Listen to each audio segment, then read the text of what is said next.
안녕하십니까? 지금부터 KUMC 뉴스를 시작하겠습니다.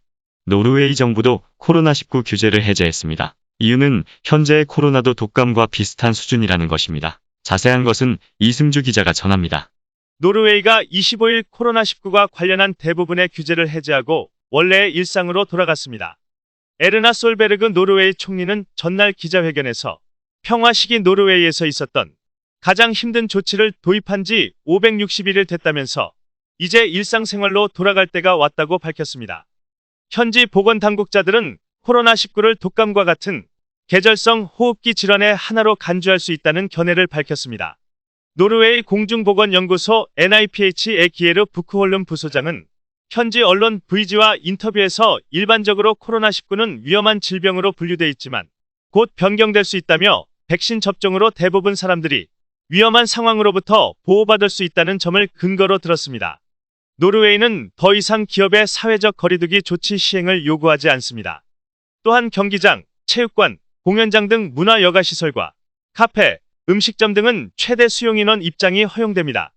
나이트클럽도 관련 지침을 마련해 재개장할 예정입니다. 여행 제한도 면밀한 모니터링을 통해 단계적으로 완화됩니다. 유럽 국가들과 영국 등 감염률이 낮은 35개국 여행객 입국이 다시 허용됩니다. 이들 국가에서 입국한 만 18세 미만 미성년자는 검역 대상에서 제외되며 성인은 입국 3일째 음성 판정을 받으면 검역이 종료됩니다. 또한 백신 완전 접종자는 검역 면제됩니다. 단, 코로나19 감염 시 자가격리하는 조치와 감염률이 높은 국가에서 온 여행객의 입국 제한은 그대로 유지됩니다. 노르웨이는 지난해 3월 코로나19 확산을 막기 위해 시행한 규제 조치를 단계적으로 완화해왔으나 마지막 단계에서 감염자 증가라는 복병을 만나 번번이 발목 잡혀왔었습니다. 그러나 최근 백신 완전 접종률이 전체 인구의 약 67%까지 향상하면서 정상적인 일상으로의 복귀를 선언할 수 있게 됐다고 밝혔습니다. 그러나 백신 접종률이 높아졌다고 모든 국가가 사회적 거리두기를 완화하는 것은 아닙니다. 싱가포르는 25일까지 2차 접종률 80%를 넘겼지만 방역 수칙을 완화했다가 확진자가 최대치를 기록하자 다시 제한 조치를 강화했습니다. 이상 이승주였습니다. 이승주 기자, 수고하셨습니다. 한편 이날 코로나19 규제를 완전히 해제한 노르웨이의 사회 풍경은 시민들은 거리에 나와 되찾은 일상을 만끽했습니다. 25일 노르웨이 전역에서는 시민들이 거리 곳곳에서 코로나19에 따른 사회적 거리두기 종식을 축하했습니다. 음식점, 술집, 나이트클럽과 길거리는 모처럼 행인들로 북적거렸습니다. 일부 시민들은 26일 새벽까지 밤새 파티를 벌이기도 했습니다. 일부 흥분한 시민들의 과격한 행동이 경찰에 보고되기는 했지만 당국은 방침 변경은 없다는 확고한 입장을 밝혔습니다. 에르나 솔베르그 노르웨이 총리는 이날 현지 유력 일간지 VG에 전문적인 근거가 없는 한 엄격한 방역 조치를 다시 취하지 않을 것이라며 사람들은 원하는 대로 살도록 허용되어야 한다고 말했습니다. 공영방송 NRK는 거리와 주점과 음식점, 나이트클럽이 코로나19 제한 철폐를 축하하는 사람들로 가득 찼으며 경찰 당국 발표를 인용해 25일 밤부터 26일 새벽까지 폭력 사건 수십 건이 보고됐다고 보도했습니다. 북유럽 국가 중 코로나19 제한 조치를 해제한 국가는 덴마크에 이어 노르웨이가 두 번째입니다.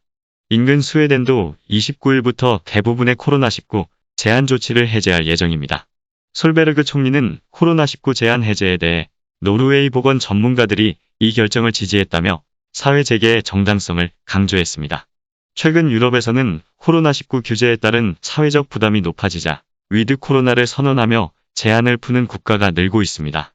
영국, 덴마크가 제한 조치를 해제했고 스웨덴은 29일부터 음식점, 영화관, 경기장 등 공공장소에 대한 수용인원 제한을 없애기로 했다고 합니다.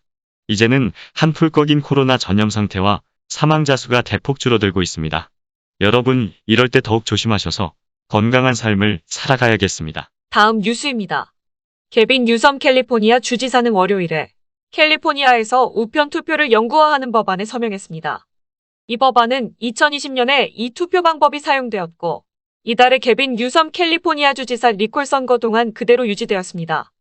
앞으로 가주의 지역 내 모든 유권자들은 선거가 있을 시 신청 여부와 관계없이 우편 투표용지를 배송받게 됩니다.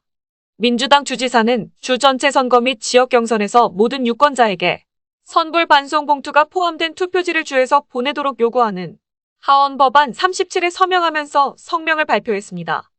이영광 기자가 자세하게 전해드립니다.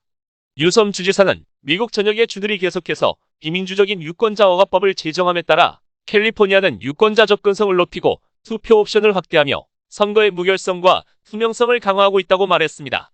리콜 노력을 무산시킨 뉴섬은 캘리포니아 관리들이 팬데믹 기간 동안 모든 유권자들이 투표를 할 수 있도록 전례 없는 조치를 취했으며 오늘 우리는 2020년 대통령 선거에 기록적인 참여를 한 후 이러한 조치를 영구적으로 만들고 있습니다라고 말했습니다. 이 조치는 또한 민주당원인 셜리 웨버 캘리포니아 국무장관도 이 법안이 우편 투표를 통해 접근을 영구적으로 확대할 것이라고 말했습니다. 민주당원인 웨버가주 국무장관은 우편 투표는 적격 유권자의 참여를 크게 증가시켰습니다. 유권자들은 우편, 보안 보관함, 투표센터 또는 전통적인 투표소에서 투표지를 반환할 수 있는 옵션이 있는 것을 좋아합니다. 그리고 더 많은 사람들이 선거에 참여할수록 민주주의가 더 강해지고 선거가 캘리포니아 주민들의 의지를 반영한다는 확신을 갖게 됩니다라고 우편 투표의 편리성을 강조했습니다. 새 법은 1월에 발효되어 2022년 6월부터 모든 유권자에게 투표용지를 우편으로 발송해야 합니다. 지미 카터 전 대통령을 포함한 우편 투표에 대한 비평가들은 수년 전 그것이 가져올 수 있는 잠재적인 위험을 강조한 보고서를 발표했으며 이러한 관행이 사기로 이어진다고 말합니다. 그러나 카터 전 대통령은 나중에 작년에 코로나19로 인해 보편적인 우편 투표를 채택했습니다. 그러나 2005년에 발표된 카터와 전 국무장관 제임스 베이커의 보고서는 부재자 투표는 여전히 미국에서 잠재적인 유권자 사기의 가장 큰 원천이라고 경고하면서 이러한 관행이 여러 면에서 취약하다고 지적했습니다. 빈 투표용지가 잘못된 주소나 대규모 주거용 건물로 우송되는 것에 국한되지 않습니다. 또한 이 보고서는 집, 요양원, 직장, 교회에서 투표하는 시민들은 압력이나 협박에 더 취약하다고 말했습니다. 이 보고서는 1997년 마이애미 시장 선거에서 유권자 사기로 36명이 체포된 것을 예외로 사용했습니다. 총선이 끝난 후 결과는 역전됐습니다. 또한 월요일 뉴섬은 선거운동과 투표소 근처의 특정 정치 활동에 대한 금지 거리를 변경하는 SB 35에 서명했습니다. 그는 또한 선거자금의 개인적인 사용에 대한 처벌을 강화하는 법안에도 서명했습니다. 이상 이영광 기자였습니다. 네, 이영광 기자 수고하셨습니다. 작년에 캘리포니아 주의회는 코로나19로 인해 선거 관리들이 대통령 선거에 참여하고 등록된 유권자들에게 투표용지를 우편으로 보내도록 하는 법안을 통과시켰습니다. 국무장관실에 따르면 2020년 투표에 약 86%가 우편을 통해 이루어졌다고 발표했습니다. 이상 KMC 뉴스를 마칩니다. 여러분들의 구독과 좋아요를 눌러주심으로 저희들의 뉴스 제작에 큰 힘이 되어주십니다. 많은 협조를 바라겠습니다. 감사합니다. 안녕히 계십시오.